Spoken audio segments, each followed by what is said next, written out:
পৃথিবী জুড়ে কত অজানা রহস্য লুকিয়ে আছে তা কখনো অনুমান করা সম্ভব নয়। তবে কিছু রহস্য এমনভাবে আমাদের সামনে আসে যা মনে গভীর উদ্বেগ ও কৌতূহল সৃষ্টি করে। ইতালির সিসিলি অঞ্চলের মেসিনা প্রদেশের ছোট্ট গ্রাম কানেটো ডি কোরানিয়ার ঘটনা এমনই এক অমীমাংসিত রহস্য যা এখনো বিজ্ঞানীদের মনে অনেক প্রশ্ন রেখে গেছে। 2024 সালের জানুয়ারিতে এই গ্রামে এক অদ্ভুত ঘটনা ঘটে। গ্রামের ঘরবাড়ি, আসবাবপত্র, বৈদ্যুতিক সরঞ্জাম, এমনকি খালি জায়গাতেও আগুন ধরতে শুরু করে। তবে সবচেয়ে চমকপ্রদ বিষয় হলো আগুন লাগার কোনো দৃশ্যমান কারণ পাওয়া যায়নি।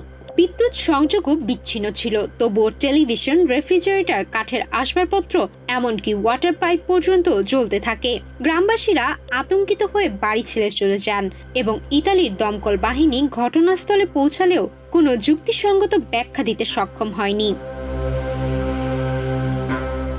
প্রাথমিকভাবে এটিকে বৈদ্যুতিক ত্রুটির কারণে আগুন লাগা মনে করা হলেও তদন্তে দেখা যায় বৈদ্যুতিক সংযোগের সাথে এসব ঘটনার কোনো সম্পর্কই নেই। এর পরপরই বিজ্ঞানীরা ভৌগোলিক ও পরিবেশগত কারণে এসব আগুনের উৎস খুঁজতে শুরু করেন।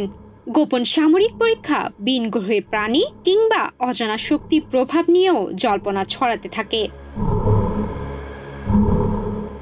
2007 সালে ইতালির সরকার একটি রিপোর্ট প্রকাশ করে যেখানে ইলেকট্রোম্যাগনেটিক বিকিরণকে এই আগুনগুলোর কারণ হিসেবে সম্ভাব্য একটি তথ্য হিসেবে তুলে ধরা হয়। তবে এই তথ্যও পুরোপুরি প্রমাণিত হয়নি। বিজ্ঞানীদের পাশাপাশি গ্রামবাসীদের মধ্যে কিছু লোক মনে করতেন হয়তো এটি কোনো অপ্রকৃতি ঘটনা বা অভিশাপের ফলস্বরূপ ঘটেছে।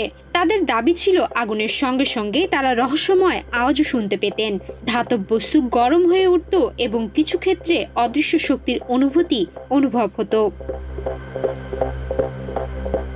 এই ঘটনার পর থেকে গ্রামটি এক রহস্যময় জ্বলন্ত গ্রাম হিসেবে পরিচিত হয়ে ওঠে। যদিও কয়েক বছর পর পরিস্থিতি কিছুটা শান্ত হলেও মাঝে মাঝে আবারও অস্বাভাবিক আগুনের ঘটনা ঘটত, যদিও আগের মতো অত ভয়ঙ্কর ছিল না। আজও এই গ্রামটি বিজ্ঞানীদের কাছে এক রহস্যাবৃত স্থান হিসেবে রয়ে গেছে। এটি কি প্রকৃতির কোনো গোপন শক্তির ফলস্বরূপ ঘটেছে, নাকি এখানে সত্যি অপ্রাকৃতিক কিছু ঘটেছে? এ প্রশ্নের উত্তর এখনো অধরা। সুমাইয়া মিতু, বাংলাদেশ প্রতিদিন।